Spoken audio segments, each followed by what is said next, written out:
નમસ્કાર, એશિયાના સૌથી જૂના અખબાર મુંબઈ સમાચારના ડિજિટલ પ્લેટફોર્મ પર આપનું સ્વાગત છે.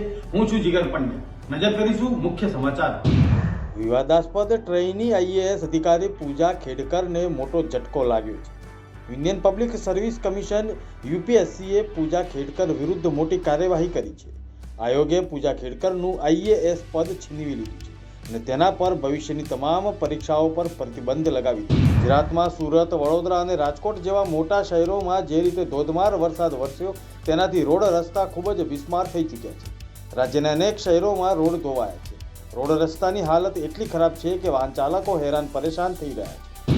રાજ્યસભામાં કેરળના વાયનાડમાં ભૂસ્ખલનની ઘટના અંગે વાત કરતા અમિત શાહે કહ્યું કે હું સ્પષ્ટપણે કહેવા માંગુ છું કે 23 જુલાઈએ કેરળ સરકારને ભારત સરકાર દ્વારા ચેતવણી આપવામાં આવી હતી અને એક અઠવાડિયા પહેલા જાહેર કરવામાં આવ્યું હતું એલર્ટ, પરંતુ કેરળ સરકારે તેને નજરઅંદાજ કરી.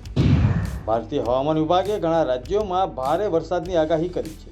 હવામાન વિભાગે ઉત્તરાખંડ, હિમાચલ પ્રદેશ, હરિયાણા, ચંદીગઢ, દિલ્હી, પશ્ચિમ ઉત્તર પ્રદેશ, તમિલનાડુ, પુડુચેરી, ઓડિશા, મણિપુર, ત્રિપુરા, મધ્ય મહારાષ્ટ્ર અને કેરળ રાજ્યો સહિત ઓરેન્જ એલર્ટ જાહેર કરવામાં આવ્યું છે. હવામાન વિભાગે દક્ષિણ કર્ણાટક અને દરિયાકાંઠાના કર્ણાટક માટે રેડ એલર્ટ જાહેર કર્યું. રાજ્યમાં સહકારી બેંકોનું કામકાજ અટકી પડ્યું છે. છેલ્લા 3 દિવસથી રાજ્યની અનેક સહકારી બેંકોમાં ટેકનિકલ એરર આવવાને કારણે ટ્રાન્ઝેક્શનો અટક્યા છે. છેલ્લા 3 દિવસથી એટલે કે રવિવારથી રાજ્યની અનેક સહકારી બેંકોમાં ટેકનિકલ એરર આવતા જ ટ્રાન્ઝેક્શનો થઈ શકતા નથી. આ સર્વિસ હજુ પણ ડાઉન છે, જેને કારણે રાજ્યમાં 21 જેટલી બેંકોના 700 કરોડના ટ્રાન્ઝેક્શનો ખોરવાયા. અમદાવાદ શહેર પોલીસ દ્વારા એક પ્રેસ કોન્ફરન્સનું આયોજન કરવામાં આવ્યું હતું. તેમાં શહેરમાં કાયદો વ્યવસ્થાની સ્થિતિને લઈને સમીક્ષા કરવામાં આવી. પોલીસ કમિશનર GS મલિકે જણાવ્યું કે ગત વર્ષ કરતાં આ વખતે ગુનાખોરી ઘટી છે. તેમણે કહ્યું કે धाड़, लूंट, चोरी सहितना गुनाओं में घटाड़ो नोंधायो है. अहमदाबाद शहर की क्राइम कॉन्फ्रेंस हमने जो अभी चालू ही है हम लोग कर रहे हैं, जिसमें इंस्पेक्टर और उससे DCP, ACP सभी ऊपरी अधिकारी सभी यहाँ पे हैं. इसमें गुनाहों की हम समीक्षा करते हैं, क्राइम कितना बढ़ा है, कितना घटा है. और मुझे कहते हुए खूब हर्ष हो रहा है, आनंद हो रहा है कि क्राइम जो है खूब कंट्रोल में है.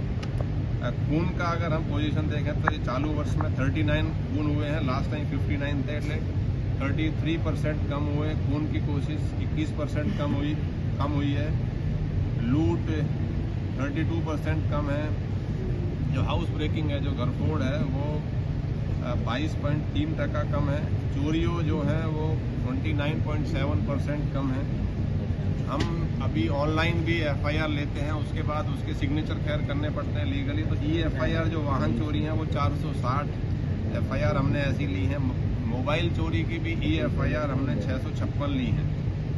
इसके अलावा जो रॉयटिंग है उसमें भी 15.6% का कम है. मारामारी के जो गुनाह हैं ईजा के जो है उसमें 9.6% कम है.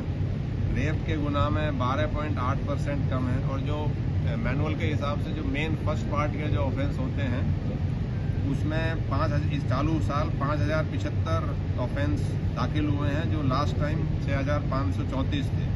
इसमें भी 22% का गुनाह की कमी हुई है. इसलिए मैं कह सकता हूं कि जो क्राइम है वो अहमदाबाद में खूब कंट्रोल में है. पुलिस अच्छी तरह से काम कर रही है, नाइट में अच्छी पेट्रोलिंग कर रही है.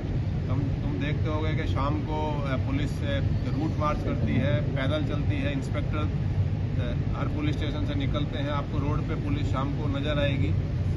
और इसके अलावा जो ड्रिंक एंड ड्राइव वाला केस है वो भी हम काफ़ी उस पर स्ट्रेस देते हैं. राज्य में हाल चांदीपुराना 51 केस पॉजिटिव है. चांदीपुरा वायरसથી અત્યાર સુધીમાં 56 દર્દીઓના મૃત્યુના સમાચાર મળી રહ્યા છે. અત્યાર સુધી ચાંદીપુરા વાયરસના 137 શંકાસ્પદ કેસને પગલે રાજ્યમાં 6 લાખથી વધુ ઘરોમાં મેલેથિયોન પાવડરથી ડસ્ટિંગ કરવામાં આવ્યું. સૌરાષ્ટ્રના સૌથી મોટા જન્માષ્ટમીના લોકમેળાને લઈને તડામાર તૈયારીઓ થઈ રહી છે. જન્માષ્ટમીના લોકમેળામાં 7.50 કરોડના વીમા કવચ સાથે એમ્બ્યુલન્સ અને ફાયર ફાઇટરોની સંખ્યા 3થી વધારીને 5 કરાઈ છે. તકેદારીના ભાગરૂપે લોકમેળામાં એન્ટ્રી ગેટ રાત્રે 11:30 કલાકે બંધ કરાશે. CID ક્રાઇમના ગાંધીનગર, અમદાવાદમાં સામૂહિક દરોડા સામે આવ્યા છે. સ્પા અને જાણીતી હોટલોમાં દરોડા પાડવામાં આવ્યા છે. મળતી માહિતી પ્રમાણે વિદેશી યુવતીઓ પાસે દેહ વેપાર કરાવવામાં આવતો હતો. રશિયન અને નાઇજીરિયન યુવતીઓ પાસે દેહ વેપાર કરાવવામાં આવતો હોવાની માહિતી મળ્યા બાદ સીઆઈડી ક્રાઇમની મોટી કાર્યવાહી સામે આવી. ગાંધીનગરમાં કર્મયોગી ભવન બ્લોક 2 ગૌણ સેવા પસંદગી મંડળની કચેરીએ પરીક્ષા પદ્ધતિ સામે વિરોધ નોંધવામાં આવ્યો. સીબીઆરટીના બિન ગુજરાતી વલણને કારણે વિદ્યાર્થીઓને અન્યાય થઈ રહ્યો છે તેવી રજૂઆત કરવામાં આવી. આ હતા અત્યાર સુધીના મુખ્ય સમાચાર. જોતા રહો મુંબઈ સમાચારનું ડિજિટલ પ્લેટફોર્મ. નમસ્કાર.